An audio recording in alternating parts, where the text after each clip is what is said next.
So, in today's video, I'll show you 10 first things to do after setting up your ROBOROCK Saros Z70. The first thing is to create a map.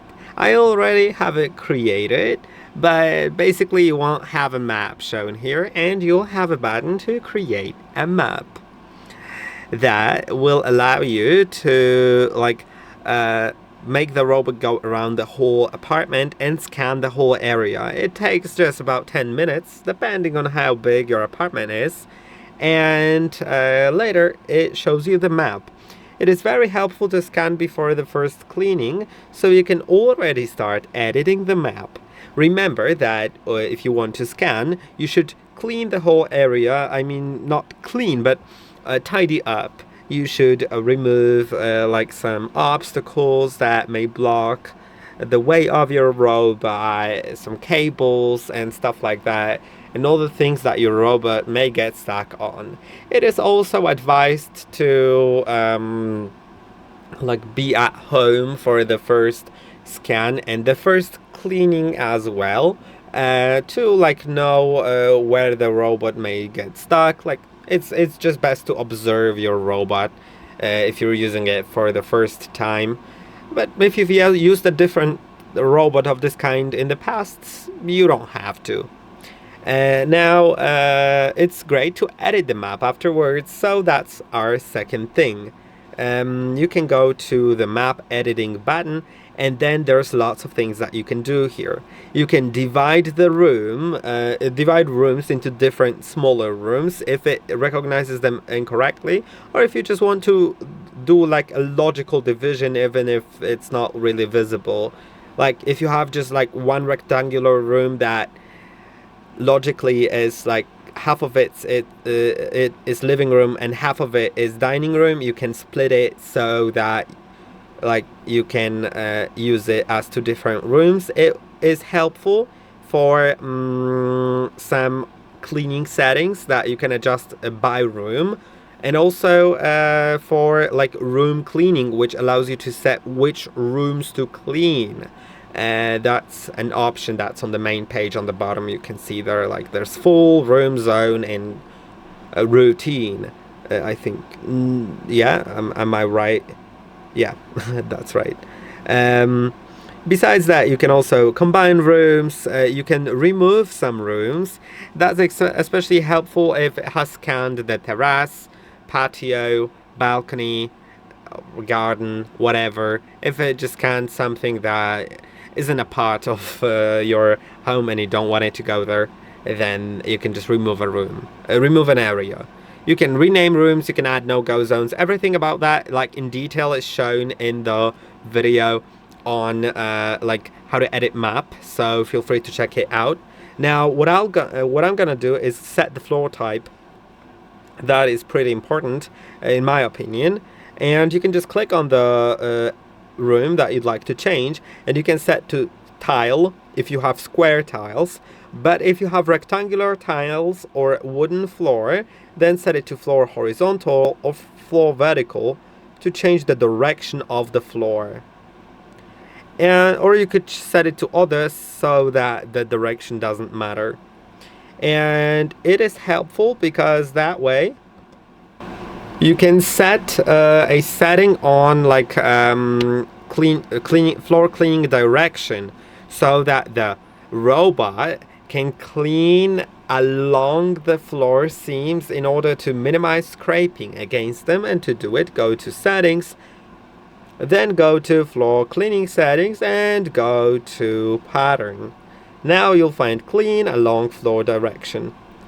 Now the next thing that you can do is set up the do not disturb mode. Go to more options in the settings in the top right corner, and then go to do not disturb mode. Then you can set the start and end time when you don't want it to be disturbed, and you can set which settings you want it to, what changes you want to happen in the do not disturb mode. Now the next thing is going to be Also in more options, and it's charging mode. That is helpful for those that have have this electricity rate lower in off-peak hours. Then you can just set what hours are they. They're typically night and like middle of the workday. In my case, that would be like 10:30 p.m. To like 6. I think 5:30. And then the robot will charge to like minimum power required during like peak hours, and off peak hours it'll charge fully, so that you just pay less for the electricity.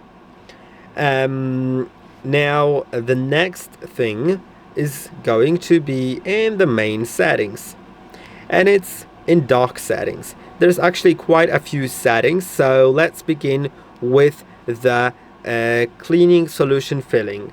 If you aren't using cleaning solution, make sure to set it to none. If you are, set it to standard or high volume depending on your preference. Then you can also set the mop wash frequency to by room, which means that the mop will the device will return to the station after cleaning each room to wash the mop to clean the other room with clean mop.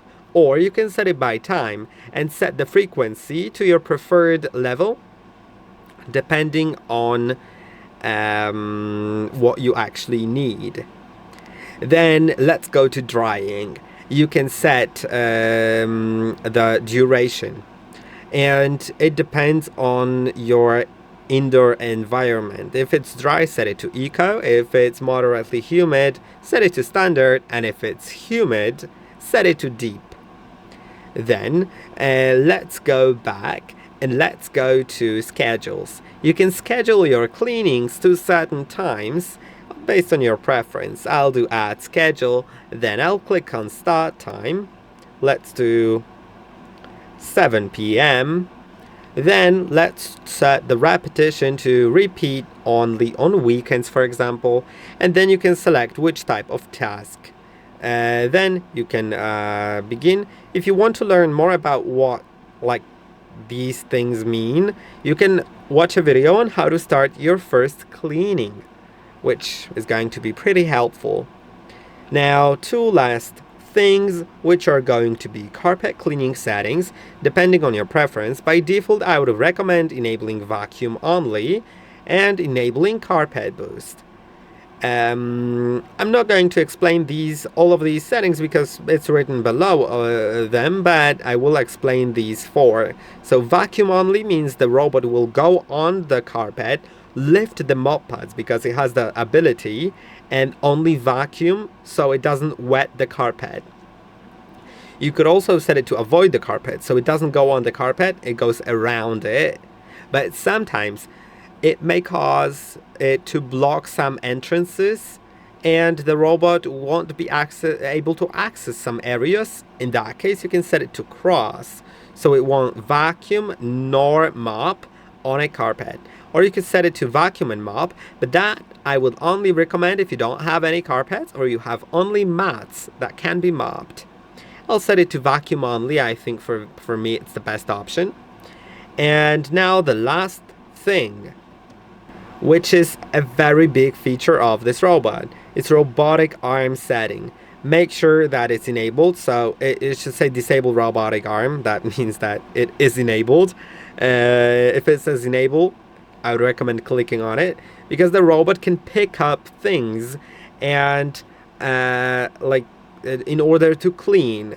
So if you leave some fabrics like socks or dust cloths, or paper balls, or shoes like slippers or low top shoes, it will be able to lift them and clean the area. So that is very, very helpful, I think, and it's a very big feature of this robot. It has this arm in it, right? So these are the 10 things to do after setup that will ensure that your experience is more personalized. I hope that this video was helpful. Don't forget to like and subscribe, and I'll see you in the next one.